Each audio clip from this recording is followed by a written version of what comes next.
அதுக்கு நான் விடவும் மாட்டேன் என்றபடி கையில் இருந்த சிகரெட்டை அவன் காலில் போட்டு தேய்க்க அவன் யாரை பற்றி சொல்கிறான் என்று தெரியாமல் மற்றவர்கள் முழித்தார்கள். ஹரிஷனா, நீங்கள் அந்த சஞ்சயை பற்றி என்ன நினைக்கிறீங்க? காரை ஓட்டி கொண்டு இருந்த ஜெயந்த் திடீரென கேட்டான். அவன் நிச்சயமாக ஒரு நல்ல பேச்சாளன். மற்றவங்களை அவன் பேச்சாலேயே மயக்கிடுவான். ஆனால் நான் அவனை நம்பலை. சொன்னபடி எதிரே இருந்த ரோட்டை பார்த்த ஹரிஷின் புருவங்கள் சுருங்கியது. எதையோ அவன் தீவிரமாக யோசித்து கொண்டிருக்கிறான் என்பதை புரிந்து கொண்ட ஜெயந்த் கொஞ்ச நேரம் அமைதியாக இருந்தான். ஆனால் அதற்கு மேல் பொறுக்க முடியாமல், ஏன் அப்படி சொல்கிறீங்க? எனக்கு அப்படி ஒன்றும் தெரியலையே. பார்க்க ரொம்ப நல்லவராக தான் தெரிகிறாரு. கேட்ட ஜெயந்தின் குரலில் ஒரு ஆர்வம் தெரிந்தது. உண்மையை சொல்லணும்னா அவன் ரொம்ப நல்ல நடிகன். ஆனால் அவனோட கண்களோட ஆழத்தில் ஒரு பொய் தெரியுது. அவன் எவ்வளோ அழகாக முகமுடி போட்டாலும் அதை மறைக்க முடியல. ஹரிஷ் சீட்டில் சாய்ந்து கொண்டே ஒரு பெரும் மூச்சுடன் கூறினான். மோகன் குடும்பத்து பெரியவர்களை சந்தித்த பிறகு சஞ்சய்க்கு பவர்ஃபுல் டேப்லெட்டுகளை தருகிறேன் என்று ஹரிஷ் சொன்னது ஒரு தாமதப்படுத்தும் முயற்சிதான். தனது குடும்பத்திற்கு ஏன் மாத்திரை தேவை என்று சஞ்சய் அவ்வளோ பெரிய விளக்கம் சொன்னாலும் அதை எந்த அளவிற்கு நம்புவதென்று ஹரிஷுக்கு தெரியவில்லை. அதனால் முதலில் மோகன் குடும்பத்தை பற்றிய விவரங்களை தெளிவாக விசாரித்து கொள்ள வேண்டும் என்று முடிவெடுத்தான். அதற்காக எடுத்தவுடன் சஞ்சயை எதிர்த்து பகைத்து கொள்ளவும் அவன் தயாராக இல்லை. முன்பு போல் அவன் தனியாள் கிடையாது. ஹரிஷ் அவருடைய குடும்பத்தை பற்றியும் கவலைப்பட வேண்டியிருந்தது. அது மட்டும் இல்லாமல் சந்தனாவும் அக்ஷராவும் வேறு அந்த சஞ்சயுடைய கட்டுப்பாட்டில் இருந்தனர்.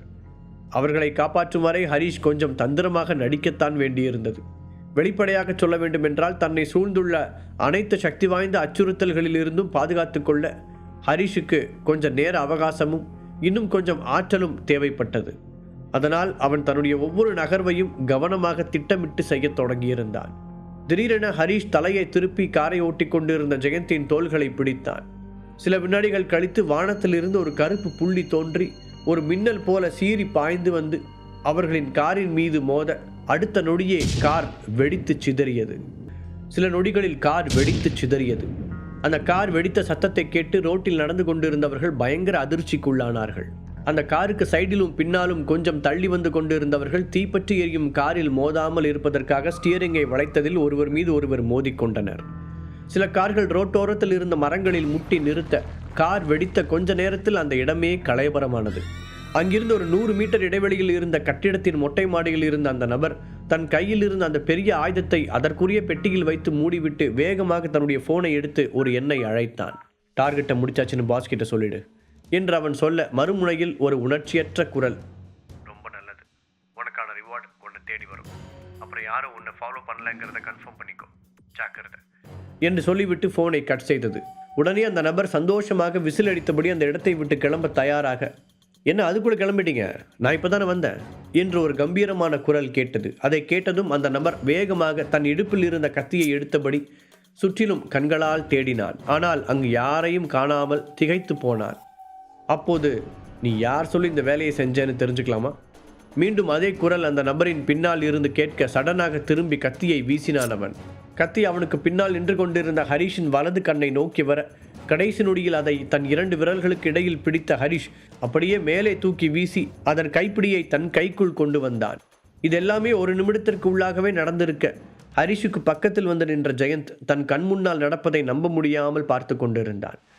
அவனால் தன் கண்ணை கூட சிமிட்ட முடியவில்லை. அதற்குள் இன்னொரு கையால் அந்த கத்தியின் கூர்மையை சரிபார்த்த ஹரிஷ் அதை சர்ரென்று திருப்பி வீச திரும்பி ஓட முயற்சித்த அந்த நபரின் பின்னங்காலில் குத்தி முன்னால் வந்தது அந்த கத்தி. அம்மா என கத்திக்கொண்டே அந்த மனிதன் காலை மடக்கியபடி கீழே விழ ஹரிஷ் அலட்சியமாக நடந்து அவன் அருகில் வந்தான். பல்லை கடித்து வலியை கண்ட்ரோல் செய்த அந்த மனிதன் இன்னொரு காலில் சொருகியிருந்த துப்பாக்கியை எடுத்து ஹரிஷை பார்த்து குறிவைத்தான். புருவத்தை உயர்த்தி அவனை கிண்டலாக பார்த்த ஹரிஷ் தன் காலை ஒரு சுழற்றி துப்பாக்கியை தட்டிவிட அது மேலே பறந்தது.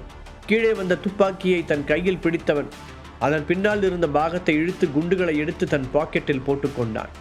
கால் மடங்கி உட்கார்ந்திருந்த அந்த மனிதன் இன்னும் எழாமல் வினோதமாக கத்தியபடி அப்படியே அமர்ந்திருப்பதை பார்த்த ஜெயந்த் என்னவென்று புரியாமல் முன்னால் வந்தான். அப்போதுதான் துப்பாக்கியை தூக்கிய அவனுடைய கை ஹரிஷின் ஷூ கால்களுக்கு அடியில் மிதிப்பட்டு கொண்டு இருப்பதை பார்த்தான். ஹரிஷின் முகமோ அதை பற்றிய எந்த உணர்வையும் வெளியே காட்டாமல் ரொம்பவே சாதாரணமாக இருந்தது. நீ உயிரோடு இருக்கணும்னு நினைச்சா என்னோட ஒரே ஒரு கேள்விக்கு மட்டும் பதில் சொல்லு போதும், ஹரிஷ் சொல்ல அந்த மனிதன் முடியாது என தலையை அசைத்தான். அதே நேரத்தில் ஜெயந்தின் உடலில் இப்போதும் ஒரு குளிர் நடுக்கம் ஓடிக்கொண்டிருந்தது. சில நிமிடங்களுக்கு முன்னால் நடந்தது மீண்டும் அவன் நினைவில் ஓடியது. காரை ஓட்டி கொண்டிருந்த ஜெயந்தின் தோளில் கை வைத்த ஹரிஷ் ஒரே நொடியில் காரின் கதவை திறந்து அவனையும் இழுத்துக்கொண்டு ரோட்டின் ஓரத்தில் குதித்தான். அது ஜெயந்த் கண்மூடி கண் திறக்கும் நேரத்திற்குள் நடந்து முடிந்திருக்க அவர்கள் உருண்ட அடுத்த 2-3 நொடிகளிலேயே அவர்கள் வந்த கார் டம் என்ற சத்தத்துடன் வெடித்தது. நல்ல வேளையாக அவர்களின் காரை ஒட்டி எந்த வாகனமும் வராததால் உயிரிழப்புகள் எதுவும் நடக்கவில்லை. ஜெயந்த் என்ன நடந்தது என்றே புரியாமல் மலங்க முழித்து கொண்டிருந்தான். அவருடைய கை கால்களில் வேறு கீழே கிடந்த கற்கள் குத்தியதில் சிறு சிறு காயங்கள் ஏற்பட்டிருந்தது. ஆனாலும் நூல் இழையில் உயிர் பிழைத்ததை நினைத்தபோது அந்த காயங்களில் வலி கூட அவனுக்கு தெரியவில்லை. ஆனால் பக்கத்தில் விழுந்திருந்த ஹரிஷோ எதுவுமே நடக்காதது போல குதித்து எழுந்தான். பின் அவருடைய கண்கள் லேசர் போல சுற்றுப்புறத்தை அலச எதிரில் இருந்த ஒரு உயரமான கட்டிடத்தையே உற்று பார்த்தவன், என் பின்னாடி வா என்று சொல்லிவிட்டு அதை நோக்கி ஓடத் தொடங்கினான். நடந்த நிகழ்வில் அதிர்ச்சியில் ஆணி அடித்தது போல் உறைந்து போய் நின்றிருந்த ஜெயந்த் தன்னை மீட்டுக்கொண்டு பார்த்தபோது ஹரிஷ் கிட்டத்தட்ட அந்த கட்டிடத்தை நெருங்கியிருந்தான். அதன் பின் சுதாரித்து மூச்சு வாங்க ஹரிஷின் பின்னால் ஓடி வந்தான். சரியாக அவன் வந்து நின்ற போதுதான் ஹரிஷின் கண்களை குறிவைத்து அந்த கத்தி வந்து கொண்டிருந்தது. அதன் பின் நடந்தது எல்லாமே அவன் கற்பனைக்கு அப்பாற்பட்டதாக இருந்தது. நீ என்ன பண்ணாலும் சொல்ல மாட்டேன். யாரோ வலியோடு அலறும் சத்தம் கேட்க சுயநினைவுக்கு வந்த ஜெயந்த் நிமிர்ந்து பார்க்க அந்த மனிதனின் காலில் இருந்து ரத்தம் வடிந்து கொண்டிருக்க ஹரிஷ் அவருடைய கையை முறுக்கினான். கை எலும்புகள் நரநரவென்று உடையும் சத்தம் கேட்க அதே நேரத்தில் அவருடைய இன்னொரு உள்ளங்கை ஹரிஷின் கால்களுக்கு அடியில் நசுங்கிக் கொண்டிருந்தது. ஹரிஷை கொல்ல முயற்சித்த அந்த மனிதன் தன் கை கால்கள் அனைத்திலும் தாங்க முடியாத வலி பரவ பயத்துடன் ஹரிஷை நிமிர்ந்து பார்த்தான். அந்த வலியை விட ஹரிஷின் உணர்ச்சியற்ற கல் போன்ற முகம் அவனுக்கு அதிகமான நடுக்கத்தை தோற்றுவித்தது. அவருடைய ஒரு கால் மட்டும்தான் இன்னும் அடிபடாமல் இருந்தது. அதை இழுத்து கொண்டு நகர முயற்சித்த அவனால் ஒரு இன்ச் கூட அந்த இடத்தை விட்டு அசைய முடியவில்லை. இன்னும் ஒரு தடவை தப்பிக்க ட்ரை பண்ணேனா அந்த இன்னொரு காலையும் உடைச்சி விட்டுருவேன். சொன்ன ஹரிஷை பார்க்க ஏதோ பேயை பார்ப்பது போலவே இருந்தது அவனுக்கு. கடைசியாக ஒரு தடவை கேட்குறேன், நீ யார்? எதுக்காக எங்களை அட்டாக் பண்ண? யார் ஒன்று அனுப்புனது? ஒவ்வொரு வார்த்தையையும் நிதானமாக உச்சரித்த ஹரிஷ் அந்த ஒவ்வொரு வார்த்தைக்கும் தன் கைப்பிடிக்குள் இருந்த அவனுடைய ஒவ்வொரு விரலையும் உடைத்து விட்டான். அந்த விரல் உடையும் சத்தம் கேட்கும் போதெல்லாம் ஜெயந்துக்கு தன் விரல்களையே யாரோ மடக்கி உடைப்பது போல இருந்தது. ஹரிஷை பீதியுடன் பார்த்தான் அவன். இன்னொரு பக்கம் கணபதியின் மாளிகையில் அடிபட்டிருந்த அந்த ஆபீசர் இப்போது எழுந்து சேரில் உட்கார்ந்திருந்தான். அதே நேரத்தில் ஹாலை சுற்றி நடந்து கொண்டிருந்த இன்னொரு ஆபீசருடைய நெற்றி யோசனையில் சுருங்கியிருந்தது. அப்போது திடீரென தன் வயதையும் மறந்து அந்த ஹாலுக்குள் ஓடி வந்த கணபதி, ஏதோ ஒரு கெட்ட விஷயம் நடந்திருக்கு, மோகன் குடும்பத்தை சேர்ந்த யாரோ ஒருத்தர் ஹரிஷை மீட் பண்ணணும்னு சொல்லியிருக்காங்க என்று சொல்லவும், என்ன என்று கேட்டபடி நடந்து கொண்டிருந்த அந்த ஆபீசர் அதிர்ச்சியில் அப்படியே நின்று விட்டார். சேரில் உட்கார்ந்து இருந்தவனின் கண்களும் ஆச்சரியத்தில் விரிந்தது. இப்போதான் என்னோட பையன் பாலா கால் பண்ணான். அவங்க 3 பேரும் ரயில்வே ஸ்டேஷனுக்கு காரில் போகும்போது ஹரிஷுக்கு ஒரு ஃபோன் வந்திருக்கு. ஃபோன் பண்ண அந்த ஆளை மீட் பண்ணுறதுக்காக ஜெயந்தையும் கூட்டிகிட்டு ஹரிஷ் போயிருக்கான். உள்ளே போனதுக்கப்புறம் அது மோகன் ஃபேமிலியை சேர்ந்தவன்னு சொன்னதோட ஆபத்து எதுவும் இல்லைன்னு பாலாவை மட்டும் ரயில்வே ஸ்டேஷனுக்கு போக சொல்லிட்டாங்க. கணபதி பதட்டத்துடன் தனக்கு தெரிந்த விஷயங்களை விவரித்தார். அதுக்கு வாய்ப்பே இல்லை. இன்றைக்கி கூட அவங்க சென்னையில் இருக்கிறதா தான் கேள்விப்பட்டேன். எப்படி இவ்வளோ சீக்கிரமாக இங்கே வந்திருக்க முடியும்? ஒரு ஆஃபீஸர் நம்பிக்கை இல்லாமல் சொல்ல, நம்ம டிபார்ட்மெண்ட் மோகன் குடும்பத்தோட பவரை கொஞ்சம் குறைச்சி எடை போட்டாங்கன்னு நினைக்கிறேன். இன்னொருவன் யோசனையுடன் பதில் கூறினான். அந்த வார்த்தைகள் மோகனின் குடும்பம் அவர்கள் கற்பனை செய்ததை விட எவ்வளவு பெரிய நெட்வொர்க்கை இருக்கிறார்கள் என்பதை கணபதிக்கும் உணர்த்தியது. சரிப்பா, ஹரிஷ் எங்க? அவங்க மீட் பண்ணப்போ என்ன பேசிக்கிட்டாங்க? அதை பற்றி ஏதாவது தெரியுமா என்று ஆஃபீஸர் அவசரமாக கேட்க, கணபதி அதற்கு பதில் சொல்வதற்கு முன் அவருடைய அசிஸ்டண்ட் அங்கே வேகமாக ஓடி வந்தார். சார், நம்ம ஜெயந்த் தம்பிக்கு ஏதோ பிரச்சனை நினைக்கிறேன். 10 நிமிஷத்துக்கு முன்னாடி ரயில்வே ஸ்டேஷனுக்கு கொஞ்சம் முன்னாடி ரோட்டில் போயிட்டு இருந்த ஒரு கார் திடீர்னு வெடிச்சிருக்கு. அந்த கார் 1 மணி நேரத்துக்கு முன்னாடி நம்ம ஜெயந்த் தம்பி ஃபோன் பண்ணி ப்ரைவேட் பார்க்கு கிட்ட வரவழைச்சு எடுத்துகிட்டு போன டிரைவர் அனுப்பிட்டு ஜெயந்த் தம்பியும் அந்த ஹரிஷ் சாரும் மட்டும் காரில் ஏறி போயிருக்காங்க. அந்த அசிஸ்டண்ட் பதட்டத்துடன் கூற, என் பேரனுக்கு என்னாச்சு? அவன் உயிரோடு தானே இருக்கான்? கேட்கும் போதே கணபதிக்கு குரல் நடுங்கியது. திடீரென கேட்ட இந்த செய்தியால் அவருடைய இரத்த அழுத்தம் அதிகமாக, அதனால் முகம் மாறியது. கார் ரோட்டில் போயிட்டு இருக்கும்போதே வெடித்து செதறின சம்பவத்தை நேரில் பார்த்தவங்க சொல்கிறாங்க. ஆனால் போலீஸ் வந்து செக் பண்ணும்போது காரோட சில பாகங்கள் மட்டும் கிடச்சிருக்கு. ஆனால் யாரும் இறந்ததுக்கான அறிகுறிகள் எதுவும் இல்லைன்னு சொல்லியிருக்காங்க. அந்த அசிஸ்டண்ட் கவலையுடன் சொன்னார். கணபதி சார், கவலைப்படாதீங்க. அதான் ஹரிஷும் கூட இருந்தான்னு சொல்கிறாங்களே, அவன் கண்டிப்பாக உங்கள் பேரனையும் சேர்த்து காப்பாற்றியிருப்பான். ஹரிஷின் மீது நம்பிக்கை வைத்திருந்த ஆஃபீஸர் கூறினார். ஆமாம், ஹரிஷோட பவரை நானே கொஞ்ச நேரத்துக்கு பார்த்தேனே, நிச்சயம் அவங்க பேரனை காப்பாற்றியிருப்பான். மற்றொருவனும் அதையே சொல்ல, அப்போதுதான் கணபதிக்கு கொஞ்சம் நிம்மதியாக இருந்தது. ஹரிஷுடன் இருக்கும்போது தன் பேரனுக்கு எதுவும் ஆகாது என்ற நம்பிக்கை அவருக்கு வந்தது. இங்கே நடக்கிறதெல்லாம் பார்க்கும்போது உடனே ரீப்பர் டீம் அனுப்ப சொல்லி என்னோட சீனியர் ஆஃபீஸர் கிட்ட நான் கேட்கணும்னு நினைக்கிறேன். இந்த முறை ஆஃபீஸர் சொன்னதை கேட்டு கணபதியின் உடல் விரைத்தது. ஹெர்பல் மெடிசனை பொறுத்தவரை கவர்மெண்ட் வெளியில் பார்க்க அதை கண்டுகொள்ளாதது போல தெரிந்தாலும் ரீப்பர் ஸ்பெஷல் டீம் என்ற பெயரில் ஒரு தனி குழுவையே வைத்திருந்தது. அதில் இருந்த ஆட்கள் அனைவருமே ஸ்பெஷலாக தேர்ந்தெடுக்கப்பட்டு ட்ரைனிங் கொடுக்கப்பட்டவர்கள். அதனால் அவர்கள் வலிமையையும் குறைத்து மதிப்பிட முடியாது. இந்த விஷயத்தை உண்மையிலேயே அவ்வளோ சீரியஸாக எடுத்துகிட்டு போகணுமா ஆஃபீஸர்? கணபதி ஒரு விதமான பதட்டத்துடன் கேட்க, நடக்கிறத பார்த்தா மோகன் குடும்பம் இந்த மொத்த சுச்சுவேஷன்லையும் புதுசாக குழப்பத்தை உண்டு பண்ணுறதா தோணுது. அது மட்டும் இல்லாமல் ஹெர்பல்ஸ் சொசைட்டியையும் எதையோ செய்கிறதுக்காக வெயிட் பண்ணிகிட்டு இருக்காங்க. நிறைய பேர் ஹரிஷ் கிட்ட இருந்து பவர்ஃபுல் ஃபார்முலாவை வாங்க ட்ரை பண்ணுறதுனால நீங்கள் நினைக்கிற அளவுக்கு இது சாதாரண விஷயம் இல்லைன்னு நான் நினைக்கிறேன். அந்த ஆஃபீஸர் நிதானமாக சொல்லி முடித்துவிட்டு தன் ஃபோனை எடுத்துக்கொண்டு அங்கிருந்து விலகிச் சென்றான். கணபதி சேரில் உட்கார்ந்திருந்த இன்னொருவனை பார்க்க, இதில் நான் செய்வதற்கு எதுவும் இல்லை என்பது போல தோள்களை குலுக்கினான் அவன். அதோடு அவனுடைய முகத்திலும் ஆழ்ந்த யோசனை தெரிந்தது. அதே ஊரில் இருந்த இன்னொரு பெரிய வீட்டில் ஒரு நபர் ஹரிஷின் போட்டோவை உன்னிப்பாக பார்த்து கொண்டிருந்தான். அவன் முன்னால் இருந்த டேபிள் மீது ஹரிஷ் பற்றிய முக்கியமான தகவல்கள் இருந்தது. அவன் அக்ஷராவின் கல்யாணத்தை நிறுத்தியதை பற்றிய விவரங்கள் கூட அதில் இருந்தது. ஒரு வருஷத்துக்குள்ள ஹரிஷ் எப்படி இவ்வளோ பவர்ஃபுல்லாக மாறினா? இவன் உண்மையிலேயே ரொம்ப சுவாரஸ்யமான ஆள் தான். ஹரிஷ், உன்னை பற்றி நான் நிறைய தெரிஞ்சுக்க வேண்டியிருக்கு சொன்ன அந்த நபர் ஒரு புதிரான புன்னகையுடன் அந்த ஃபோட்டோவை பார்த்தார். எனக்கு ரொம்ப ஆச்சரியமாக இருக்குது. எவ்வளோ நாளாக நீ இந்த கேமை ப்ளே பண்ணிட்டு இருக்க? அந்த நபர் மீண்டும் தனக்குத்தானே கூறிக்கொண்டு இருக்கும்போது, பாஸ், எங்களோட பிளான் ஃபெயிலியர் ஆயிடுச்சு. நாம் அனுப்பின ஆள் அந்த ஹரிஷ் கையில் மாட்டிக்கிட்டான். உள்ளே வந்த அசிஸ்டண்ட் ஒருவன் கூறினான். ஹரிஷை கொலை செய்ய வந்தவனிடம் ஒரு மைக்ரோஃபோன் இருந்தது. அதை வைத்து அவர்கள் எல்லாவற்றையும் கேட்டிருந்தார்கள். நான் இதை எதிர்பார்த்தேன் என்று அந்த பாஸ் சாதாரணமாக இதை சொன்னான். இப்போது ஆச்சரியத்திற்கான எந்த அறிகுறியும் அவனிடம் இல்லை. ஹரிஷோட ஒவ்வொரு அசைவையும் கண்காணிக்க சொல்லி நம்ம ஆளுங்க கிட்ட இன்ஃபார்ம் பண்ணுங்க என்று அந்த பாஸ் ஆர்டர் போட, ஓகே பாஸ். அப்புறம் இன்னொரு முக்கியமான விஷயம், சிவபாலன் சார்பாக அவரோட அசிஸ்டண்ட் கால் பண்ணியிருந்தார். அவங்களுக்கு ஹெல்ப் பண்ண நம்மளோட ஆட்கள் கொஞ்சம் பேர் அனுப்பினா நல்லா இருக்கும்னு கேட்டாங்க. அந்த அசிஸ்டண்ட் சொன்னார், சிவபாலனுக்கு நிறைய லட்சியங்கள் இருக்கிறது என்னமோ உண்மைதான், ஆனால் அந்த அளவுக்கு அவங்ககிட்ட டேலண்ட் இல்லை. அவனுக்கு நாம் ஹெல்ப்பே பண்ணாலும் பெருசாக எதையும் மாற்ற முடியாது என்று ஆழ்ந்த குரலில் சொன்ன பாஸ் கையில் இருந்த ஹரிஷின் ஃபோட்டோவை கீழே வைத்துவிட்டு ஒரு சிகரெட்டை பற்ற வைத்தார். அப்படின்னா நாம் என்ன செய்யலாம் பாஸ்? அந்த அசிஸ்டண்ட் சந்தேகத்துடன் கேட்க, அவங்களுக்கு நீயே திரும்ப கால் பண்ணி, இந்த ஊரில் இப்போதைக்கு நம்மக்கிட்ட போதுமான ஆள் பலம் இல்லை, அதனால் நம்மளால் அவங்களுக்கு ஹெல்ப் பண்ண முடியாதுன்னு சொல்லிடு. கையில் இருந்த ஹரிஷின் ஃபோட்டோவை கீழே வைத்துவிட்டு ஒரு சிகரெட்டை பற்ற வைத்தார். அப்படின்னா நாம் என்ன செய்யலாம் பாஸ்?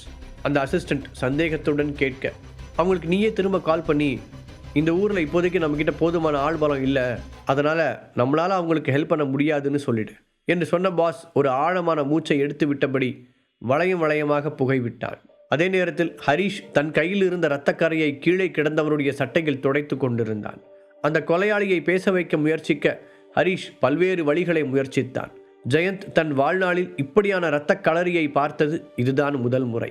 கடைசியில் வலி தாங்க முடியாமல் அவன் உண்மையை சொல்ல வாயை திறந்த நொடி சடனாக எங்கிருந்தோ வந்த குண்டு ஒன்று அவனுடைய நெற்றியை துளைத்து கொண்டு சென்றது. உடனே ஜெயந்தை தரையில் படுக்கச் சொன்ன ஹரிஷ் அவனும் குனிந்து கொண்டு படிகளை நோக்கி நகர்ந்தான். ஆனால் சுட்டது யார் என்பதை அவர்களால் கண்டுபிடிக்க முடியவில்லை. அதன் பிறகு ஹரிஷ் மெதுவாக அந்த மாடியில் இருந்து கீழே இறங்க ஜெயந்த் ஒரு பயத்துடன் அவனை பின்தொடர்ந்தான். அவனுடைய கால்கள் நடுங்கியது. அவனை திரும்பி பார்த்த ஹரிஷ், உன்னோட கண்ணில் பயம் வெளிப்படையாக தெரியுது. உனக்கு தைரியம் இல்லைனா நீ என் பின்னாடி வரத இதோட நிறுத்திக்கோ என்று தெளிவாக சொன்னவன் மீண்டும் படிகளில் இறங்கியபடியே, நீ உன்னோட வீட்டுக்கு போய் அந்த பழைய சொகுசான லைஃப்பை தாராளமாக வாழலாம். கணபதி ஃபேமிலியோட வாரிசான உங்ககிட்ட ஏற்கனவே நிறைய பணமும் அந்தஸ்தும் இருக்குது. அதை மற்றவங்க கனவுல மட்டும்தான் பார்க்க முடியும். ஸோ நான் சொல்கிறத கேளு என்றான். அதை கேட்டு திகைத்து போன ஜெயந்த் நடப்பதை நிறுத்திவிட்டு ஹரிஷை வெறித்தான். நடந்த நிகழ்வுகளால் அதிர்ச்சியில் இருந்த ஜெயந்தை பார்த்த ஹரிஷ் அவனுக்கு இதையெல்லாம் சமாளிக்க தைரியமில்லை என்றால் தன்னை பின்தொடர வேண்டாம் என்று அறிவுறுத்தினான். அதை கேட்ட ஜெயந்தின் முகம் சுருங்கியது. ஹரிஷனா, நான் ஒன்றும் பயப்படல. அவன் முடிந்தவரை உறுதியான குரலில் சொல்ல, இது விளையாட்டு இல்லை ஜெயந்த். உன்னோட மென்டரா நீ ரொம்ப நாளைக்கு பாதுகாப்பாகவும் நல்லபடியாகவும் இருக்கணும்னு நான் ஆசைப்பட்றேன். நான் போகிற இந்த பாதை நீ கற்பனை பண்ணுறதை விட ரொம்ப கடுமையானது. என்னோடய எதிரிகள் எல்லாருமே பயங்கரமானவங்க, ரொம்ப சக்தி வாய்ந்தவங்க சொன்ன ஹரிஷ் நின்று வானத்தை அண்ணாந்து பார்த்தான். அந்த நேரத்தில் வானம் மேகங்கள் சூழ்ந்து கருகும் என்று காட்சியளிக்க, அதுவும் உண்மையான ஆட்டமே இப்போ தான் தொடங்கியிருக்கு. இனி நினச்சி பார்க்கவே முடியாத அளவுக்கு நிறைய சவால்களை சந்திக்க வேண்டியிருக்கும் என்று தனக்குள் சொல்லிக்கொண்டான். அவனுடைய மறைந்திருந்த எதிரிகள் எல்லோரும் ஒருவர் பின் ஒருவராக முள் வலைகளை தயார் செய்து அவனை பிடிக்கவோ அல்லது கொல்லவோ காத்திருக்கிறார்கள். அது மட்டுமில்லாமல் ஹரிஷின் கையாலும் சில உயிரிழப்புகள் நிகழத் தொடங்கிவிட்டது. இந்த குழப்பத்திற்குள் அவன் ஜெயந்தை இழுத்துவிட விரும்பவில்லை. ஹரிஷனா, நீ என்ன சொல்ல வரீங்கன்னு எனக்கு நல்லாவே புரியுது. ஆனால் நான் ஒன்றும் சின்ன குழந்தை இல்லை. அதே சமயம் நான் என் லைஃப் ஃபுல்லாக இப்படியே கோழையாக இருக்க விரும்பலை. உங்களை மாதிரியே நானும் ஸ்ட்ராங்காக மாறணும். அதுக்கு நான் உங்கள் கூட தான் இருந்தாகணும். ஜெயந்த் பிடிவாதமாக பதில் சொன்னான். நீ ரொம்ப யோசிச்சு தான் இந்த முடிவெடுக்கணும் ஜெயந்த். நான் முன்னாடியே சொன்ன மாதிரி எல்லா நேரமும் உன்னை என்னால் பாதுகாத்துட்டு இருக்க முடியாது. இப்போ நடந்த மாதிரி எப்போ வேணாலும் எது வேணாலும் நடக்கலாம். ஹரிஷ் அவனை நேராக பார்த்தபடி சொல்ல, கண்டிப்பாண்ணா, நீங்கள் பயப்படுற மாதிரி எனக்கு ஏதாவது நடந்தாலும் நிச்சயமாக நான் உங்களை பழி சொல்ல மாட்டேன். இது என்னோட முடிவு. இதை நான் என் ஃபேமிலிக்கிட்டையும் சொல்லிடுறேன். ஜெயந்த் தன் முடிவில் உறுதியாக இருக்க ஹரிஷால் அதற்கு மேல் எதுவும் சொல்ல முடியவில்லை. அதே நேரத்தில் மணிவேலின் வீட்டில் பாரி உட்பட அவனுடைய மற்ற 4 சகோதர சகோதரிகளும் வரிசையாக உட்கார்ந்திருந்தனர். அவர்களுக்கு முன்னால் ஊரின் செல்வாக்குமிக்க 20க்கும் மேற்பட்ட நபர்கள் இருந்தனர். அந்த இடமே ஒரு இறுக்கமான சூழ்நிலையில் இருக்க, பாலா, இதுக்கு நீங்கள் விளக்கம் சொல்லி தான் ஆகணும். ரேடியன்ஸோட மெம்பர்ஸை எதுக்காக ஊருக்குள்ளே கூட்டிகிட்டு வந்தீங்க? ஏற்கனவே அவங்க இங்கே வந்ததுனால தானே ரயில்வே ஸ்டேஷனில் குண்டு வெடிச்சது என்று அந்த கூட்டத்தில் ஒருவர் ஆரம்பித்து வைக்க, உங்ககிட்ட அதுக்கான சரியான காரணம் இல்லைன்னா இவங்களை ஊரை விட்டு உடனே வெளியே அனுப்புறது நல்லதுன்னு நாங்கள் நினைக்கிறோம். இன்னொருவர் அதை தொடர்ந்து வலியுறுத்தினார். பாலா மட்டும் அங்கே இல்லாமல் இருந்திருந்தால் ரேடியன்ஸ் மெம்பர்களுக்கும் அவர்களுக்கும் இடையில் ஒரு மோதல் உருவாகியிருக்கும்.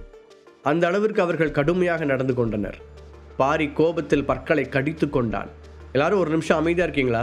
கையசைத்து அவர்கள் பேசுவதை தடுத்து நிறுத்திய பாலா, ரேடியன்ஸ் எதுக்காக இங்கே வரவழைச்சோங்கிறத பற்றி ஏற்கனவே உங்ககிட்ட சொல்லியாச்சு.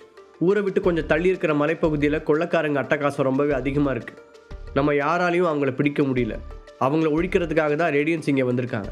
அவங்கள பிடிக்க இதை விட பெட்டரான வழி ஏதாவது உங்ககிட்ட இருந்தால் தாராளமாக சொல்லுங்கள். கேட்கறதுக்கு நாங்களும் ரெடியாக இருக்கோம் என்று சொல்லவும் அங்கிருந்து அனைவரும் உடனடியாக அமைதியாகி விட்டார்கள். அவர்களில் சிலரின் முகங்கள் ஒரு வித்தியாசமான உணர்ச்சியை வெளிப்படுத்தியது. அப்புறம் இன்னொரு விஷயத்தை கூட நான் இங்கே தெளிவுபடுத்த விரும்புகிறேன். இன்றைக்கி ரயில்வே ஸ்டேஷனில் நடந்த குண்டுவெடிப்புக்கும் ரேடியன்ஸுக்கும் எந்த சம்பந்தமும் இல்லை. அப்படி இருந்த போலீஸ் இவங்களை சும்மா விட்டுருந்துருப்பாங்களா? பாலா மீண்டும் சொல்ல, அவ்வளவு நேரம் அமைதியாக இருந்த வாணி வாயை திறந்தாள். எங்களை நம்புறதும் நம்பாததும் உங்கள் விருப்பம். ஆனால் ரேடியன்ஸ் மற்ற அமைப்புகள் மாதிரி கிடையாது. நாங்கள் ஒரு விஷயத்தை செஞ்சால் நேர்மையாக அதை நாங்கள் தான் செஞ்சோம்னு ஏற்றுக்குவோம். அதே சமயம் செய்யாத ஒரு விஷயத்துக்காக எங்களால் பொறுப்பேற்றுக்க முடியாது என அவள் நிதானமாக கூற, ஊர்க்காரர்கள் அனைவரும் ஒருவர் முகத்தை ஒருவர் பார்த்து கொண்டனர். அவள் சொன்னதன் அர்த்தம் தெளிவாக இருந்தது. அவர்கள் தங்களை பற்றி மற்றவர்கள் என்ன நினைக்கிறார்கள் என்பதை பற்றி ஒருபோதும் கவலைப்படவில்லை. அதே சமயம் காரணமே இல்லாமல் அவர்கள் இப்படி ஒரு விஷயத்தை செய்ய வேண்டிய அவசியமும் இல்லை. ஆனால் அங்கிருந்த சிலர் அதை புரிந்து கொள்ளாமல், இப்போ என்ன எங்களெல்லாம் முட்டாள்னு சொல்றியா? ஒரு பொண்ணாக இருந்துக்கிட்டு எங்களை இப்படி அவமானப்படுத்துறதுக்கு உனக்கு எவ்வளோ நெஞ்செழுத்தம் இருக்கணும் என்று கத்த, நீங்கள் சொல்கிற பொய்யெல்லாம் நம்புறதுக்கு நாங்கள் தயாரில்ல. உங்கள் ஆளுங்களெல்லாம் கூட்டிக்கிட்டு உடனே இந்த ஊரை விட்டு வெளியே போங்க. மற்றொருவன் எழுந்து நின்று மிரட்டினார். உடனே உட்கார்ந்திருந்த அந்த 5 பேரையும் பார்த்து ஆளாளுக்கு கை நீட்டி குறை சொல்ல, ஸ்டாப் இட் என்று கத்தியபடி எழுந்தான் பாரி. இதான் என்னோட ஃபைனல் வார்னிங். எங்களோட மாஸ்டரை தவிர நாங்கள் யாருக்கும் பதில் சொல்ல வேண்டிய அவசியம் இல்லை. யார் சொல்கிறதையும் கேட்கவும் மாட்டோம். ஸோ இதுக்கு மேலேயும் யாராவது இப்படி முட்டாள்தனமாக பேசிகிட்டு இருந்தீங்கன்னா நிச்சயமாக நாங்கள் பார்த்துட்டு சும்மா இருக்க மாட்டோம்.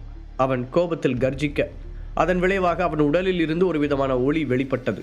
அந்த 5 பேரில் பாரிதான் ரொம்பவே கடுமையானவன் மற்றும் சக்தி வாய்ந்தவன். எதிர்பார்த்தது போலவே அவனை எதிர்த்து பேச அங்கிருக்கும் யாருக்கும் தைரியம் இல்லை. அவர்கள் எல்லோருக்குமே தங்கள் உயிரை பற்றிய அக்கறை இருந்தது.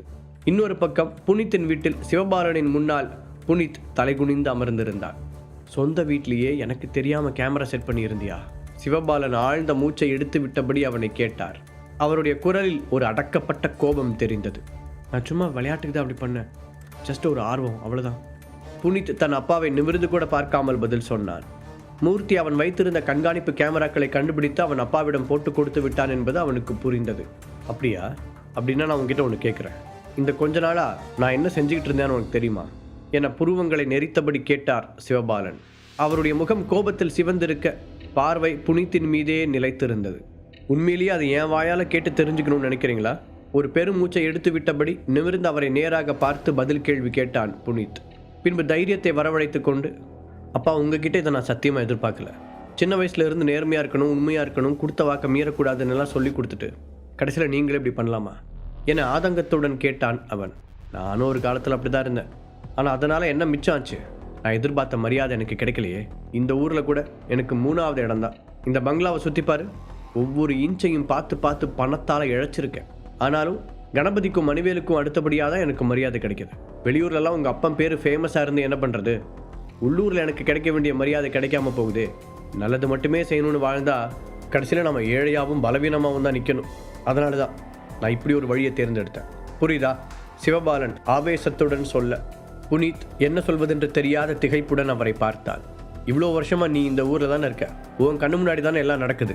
கணபதி குடும்பத்துக்குன்னு இந்த சுற்று வட்டாரம் மொத்தமுமே ஒரு பெரிய பேர் இருக்குது. இன்னும் எத்தனை தலைமுறை போனாலும் அவ்வளோ சீக்கிரம் அது மாறாது. மணிவேல் ஃபேமிலியை எடுத்துக்கிட்டா அவன் மட்டும் இல்லை, அவனோட பொண்டாட்டி குடும்பமும் ரொம்ப பேர் போனது. இப்போ 10வதுக்கு அதுக்கு அந்த ஹரிஷ் வேற மணிவேலோட வளர்ப்பு மகன்ற பேரில் இங்கே வந்திருக்கான். அவனுக்கு ரேடியன்ஸோட ஆதரவு வேறு இருக்குது. ஸோ மணிவேல் குடும்பமும் இன்னும் கொஞ்ச நாளில் இன்னும் பிரபலமாயிடுவாங்க.